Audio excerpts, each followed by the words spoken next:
The following program is the work of the broadcast students at the British Columbia Institute of Technology. BCIT Magazine features news stories from around the Lower Mainland which were produced over the last week. Responsibility for the content of the show rests completely with the students and their instructors.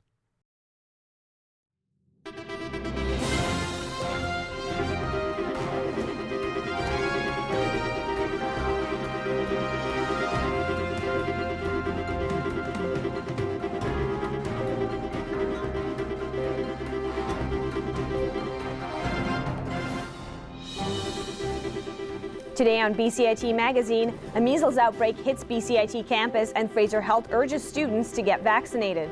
And a donation from Japan will help with tsunami debris cleanup on Vancouver Island's west coast. Plus, the federal government cuts millions in funding for post-secondary ESL programs in the Lower Mainland.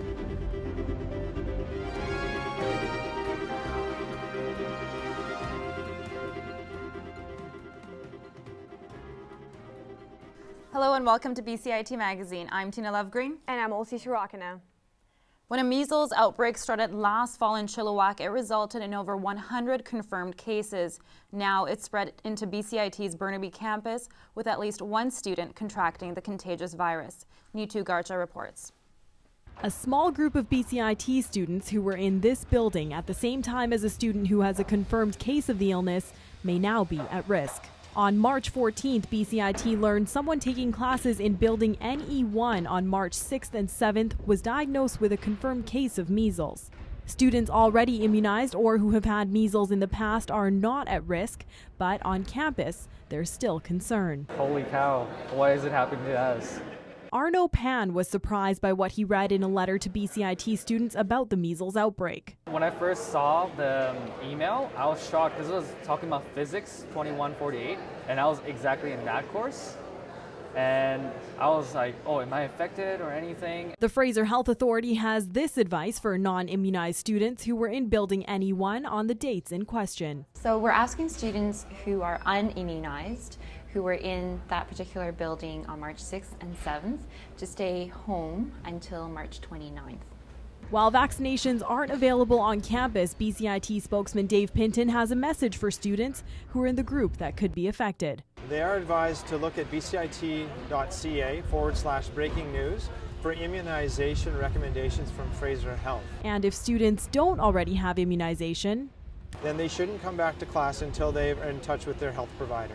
While some students are walking around campus in fear of contracting measles since they learned the outbreak spread to BCIT, others are confident there isn't much to be worried about. I've been vaccinated, so I'm not too worried about it. I'm not too worried, only because I've had measles when I was a kid. I think for people who are not immunized, you might want to be worried. I'm not too concerned. You have one person out of all the people here, so it's not terribly risky to me. While some have peace of mind, I'm still kind of freaked out. Students like Pan remain on edge until they hear final notice that everyone is clear from any risk of getting the illness.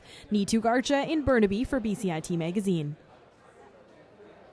Our reporter Neetu Garcha joins us now with the latest information on what BCIT is doing to contain the outbreak. Neetu, I understand Fraser Health is encouraging everyone on campus to get vaccinated. Has BCIT set up a vaccination clinic on campus?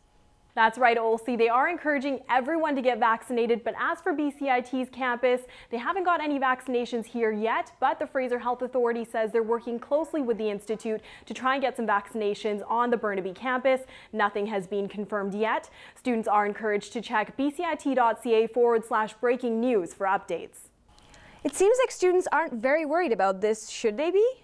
Well, Olsy, Dr. Moo said though the illness is very contagious, it's airborne, people are typically contagious for about a week from the onset of a rash. Dr. Moo also said that the exposure at BCIT's Burnaby campus was fairly minimal, and so the chances of having widespread measles in the BCIT student population is quite low. Back to you.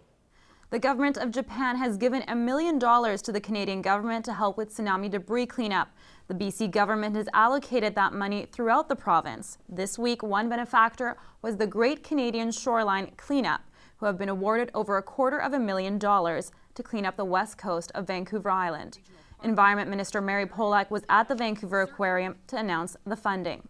Jill Dwyer with the organization says the funds will be a huge boost for their efforts. The limiting factor for these local site coordinators seemed to be a lack of resources when it came to doing shoreline cleanups in remote areas. So resources in the form of transportation for people safely to and from these areas, the removal of the litter once it was collected, and cleanup supplies. Dwyer says the money will help clean up particularly remote areas where access is difficult. Over $17 million in ESL funding for BC students has been cut by the federal government, money which allowed 9,000 ESL students to study for free. The announcement has many post-secondary institutions and their students in an uproar. My co-anchor Tina Lovgreen has the story. Thank you. A huge crowd rallied outside Vancouver Community College to protest cuts by the federal government to free ESL programs at post-secondary institutions. New immigrants to Vancouver, the most expensive city in the country, now worried they will have to pay high tuition costs without having the skills to get a high-paying job. I got my visa to move to Canada based on the need for more doctors in Canada. I was also told that I would be able to learn English and have my medical credentials recognized here. Without proficiency in English, new immigrants are unable to work in the field of their profession. I need to practice and I need to serve patients. I need to completely understand my patients. I don't want to ignore even one little thing and one word of my patients. The college has received a one-time funding, but what comes next is still unclear. They'll be stalled and they won't be able to give back as taxpayers. We invite people to this country. They come with university degrees, they come with training, they come with their families, they come with life experience. They just need English. With jobs at the forefront of this issue, the BC Federation of Labour says the cuts contradict the province's initiative for more skilled workers. To bring their skills from other countries and use those skills in our province, that's the kind of Canada we believe in. That's our fundamental value. MLA David Eby asks the government to put aside politics and come together. It's very typical in politics to say, oh, this side supports this and this side supports that, and we support you and they don't support you. On this issue, there can be no disagreement that people who don't speak English, who come to British Columbia to make it a better place, need to be able to get those skills. Surely every politician in BC can agree that that is a priority and that we should all be fighting together to protect these programs. Funding cuts come into effect on March 31st. Tina Lovgreen in Vancouver for BCIT Magazine. Coming up next on BCIT Magazine. A new partnership with McDonald's means BCIT students can now get transfer credits for their work experience with the fast food chain. And raising awareness in the suburbs, why one Richmond group has spent the past 10 years handing out condoms to St. Patrick's Day partiers.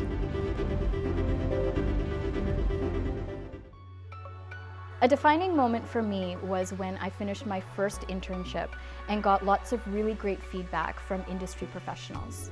I would have never imagined I'd be walking into the floors of TSN and thinking, I'm not a student anymore, I'm here to work.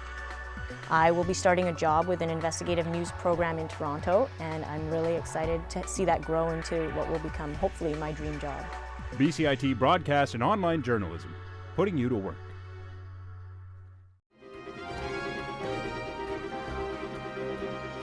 Welcome back to BCIT Magazine. While many young people like to raise a glass to celebrate St. Patrick's Day, the Richmond AIDS Society likes to raise awareness. For the past decade, volunteers have been serving up a little something extra to go with people's orders of Guinness. Angelina Tileman explains. Have fun, get lucky, be safe, happy St. Patrick's Day. Like many, Chantal Fromager marked St. Patrick's Day in a pub. But instead of drinking Guinness, she helped hand out 500 Get Lucky packs, full of condoms, lube, and candy. Fromager is a volunteer with the Heart of Richmond AIDS Society. She hopes her work with the nonprofit will get the word out that the suburbs aren't immune to HIV/AIDS transmission. A lot of people don't know that there is a need for AIDS and HIV resources in Richmond. Richmond, because a lot of people think all of that stays in Vancouver, but I'd like to beg to differ and help out those in the community that need our help. The Society's social worker says in BC there are 13,000 people living with HIV. Of those, youth make up 1/4 of new HIV diagnoses. She says the simple act of handing out condoms has the potential to make a big point. The great thing about condoms is that they can take a high-risk activity and turn it into a really low-risk activity. And we have free condoms whenever they want, not just tonight, so people can just come and get free condoms any day. According to the organization's president, the nonprofit was founded 17 years ago to support those living with HIV/AIDS who couldn't easily access services in downtown Vancouver. A lot of people don't know we're actually here in Richmond, so this actually also gives us an opportunity to get out there and say, hey, you need information, here's our number. As for the Get Lucky campaign, People were excited. They were happy to get candy, condoms. St. Patrick's Day, everyone's rowdy, so of course it was great. They were warm welcomes. amidst fiddles and Guinness, or back at the office, this group of health advocates hope the sobering facts around HIV/AIDS will register with locals of all ages, one condom at a time. Angelina Tileman in Richmond for BCIT Magazine. 98 children lost their mothers to serial killer Robert Pickton. They have now been awarded a total of $4.9 million, which will be divided amongst them. Our reporter Nicole Hodges has more on this story. Nicole, what can you tell us about the settlement? Well, Tina, of the 13 families affected, it amounts to $50,000 each. This offer comes from the BC federal and Vancouver governments. The compensation is for the children of the Missing Women Commission of Inquiry to provide them with an opportunity for education and housing. And what about the lawsuits? The court action claimed that police, along with individual members of the RCMP and the Crown, failed to adequately warn women of the downtown east side that a serial killer was responsible for the disappearance of women. The court action also claimed that the Crown was wrong to not put Pickton on trial for the attempted murder of a sex worker in 1997. Vancouver Police Chief Jim Chu has repeatedly apologized for his force's failure to stop Pickton's killing spree. Back to you. BCIT students with managerial experience at McDonald's will now have the opportunity to cash in that hard-earned experience. A new partnership between BCIT and the restaurant chain means students can earn course credits for their burger flipping experience. Nisha Garcha reports. BCIT business student Sarah Dodd is a manager at McDonald's. Burger on the side now. Because of the training she got there, she can now complete her degree faster thanks to a new partnership between the restaurant chain and BCIT. It's benefited me. It saved me $16,000 for the first 2 years. And then we also have educational assistance available up to $1,500 a year. So it'll also save me that. Kevin Wainwright with BCIT's School of Business says there's a pool of about 700 eligible McDonald's managers in the Lower Mainland and about 20,000 nationally who can take part in this program. We've even had emails and phone calls from people in Ontario wanting to know if they can join BCIT via online learning because they were excited about what we were offering. The initiative comes after a similar program that's been running since 2010, which gives advanced placement to students who have served in the military. I was able to get some of my military courses recognized as a general course, so I was able to get credit for that, so I don't have to take extra courses. So my military experience already accounts for that, which is really great. While this is good news for some students, what about those who have plenty of work experience but not at McDonald's or in the military? Well, Wainwright says there's a policy for that. Anyone who's got training and experience BCIT's always had that opportunity to do prior learning assessment based on skills in that field.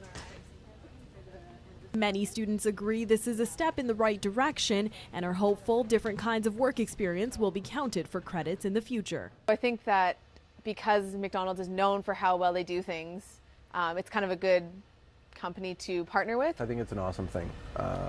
I'm glad that BCIT is heading in this direction, and I'm really disappointed I didn't apply at McDonald's about 6 years ago. So.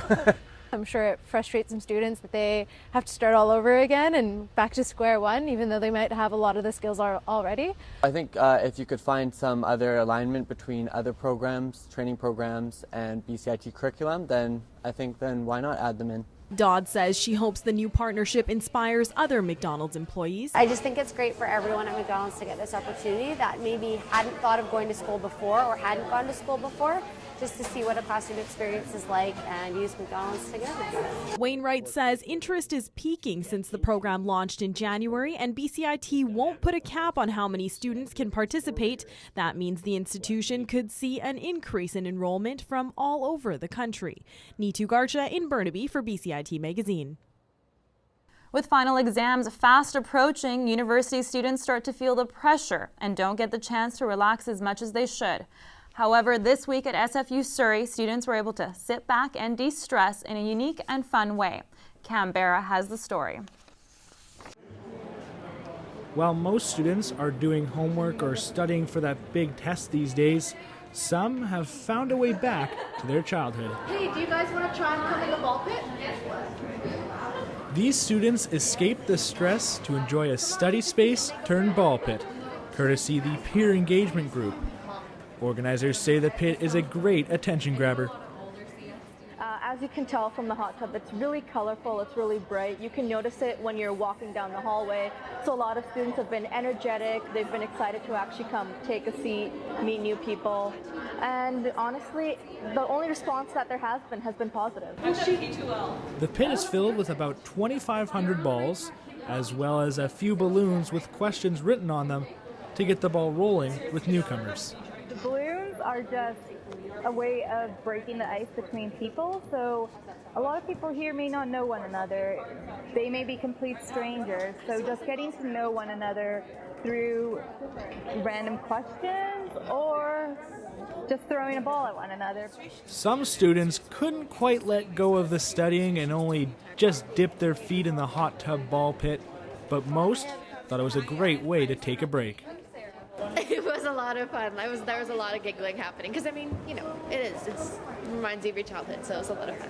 It was just a fun, interactive thing. I think it's different, which makes it engaging, and you got to meet new people, and so that was fun. The engagement group will likely bring back the ball pit in a bigger and better way next year, thanks to the tremendous response at SFU Surrey, and eventually, even the most studious students were able to enjoy the pit. Canberra in Surrey for BCIT Magazine. Coming up next on BCIT Magazine, TED Talks are the talk of the town, but have you heard about Bill? If you're curious or on a budget, Bill may be the unconference for you. And a Vancouver man invites people to his house to experience a groovier past era.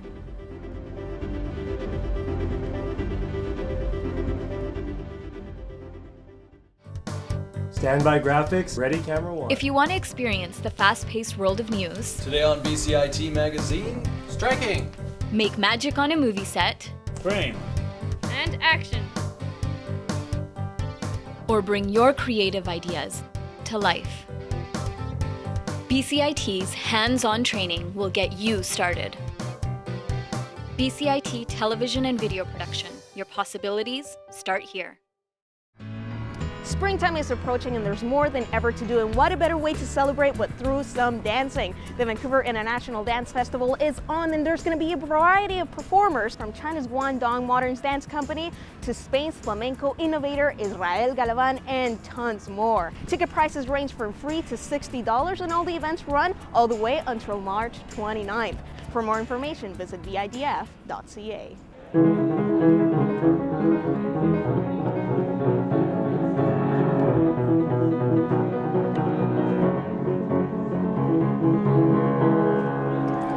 The Vancouver Symphony Orchestra will be presenting one of the best, internationally renowned Scottish-Canadian singer John McMermott is going to perform at the BSO Pop Series. His performance will take you through a journey of the Scottish Highlands and through Ireland. He's going to perform on March 22nd at the Orpheum Theatre. For more information, visit vancouversymphony.ca. Now, the Easter Bunny has arrived early this year. Do you want to catch a glimpse of him? Well, you sure can. The Stanley Park Easter train has arrived with the Easter Bunny, and it operates rain or shine, and it is great for kids. Take them to go on the train, to go on an egg hunt, to get their face painted, and of course tons more. It runs up until March 30th and then again from April 16th to the 21st. For more information, visit vancouver.ca. That was Maria Rozo with your community calendar for this week. Didn't cough up the $7,500 price tag for the Vancouver TED Talk tickets? Well, fear not, because Bill is coming to town. And for one local 3D printing expert hoping to share his passion, Bill is a chance to learn, make connections, and inspire others. And the price tag? Free. Angelina Tileman has this story. John Beeler loves showing off his toys. He makes them on machines like this 3D printer. I'm going to talk about how 3D printing changed my life and how it's already affecting yours. One of the best rewards I get from showing this technology to people is the sense of wonder and curiosity and just the excitement about it. Beeler is one speaker you may hear at this weekend's Bill Conference.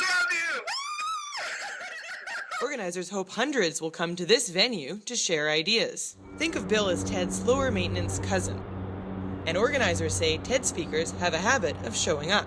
What we say is anybody can come give a talk. We're not going to censor anybody. Like we don't have the political correct agenda that TED has to have. Like they can't talk about certain topics, and we don't have to worry about that. While John's topic isn't controversial, he hopes it will inspire. And I spent most of my career working on the web, so I never actually made anything. It was all virtual.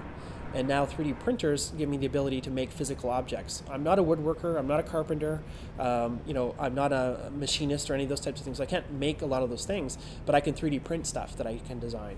So whether you're curious about 3D printing, politics, or yoga, John and Bill hope you'll join in this weekend. Angelina Tileman in Vancouver for BCIT Magazine.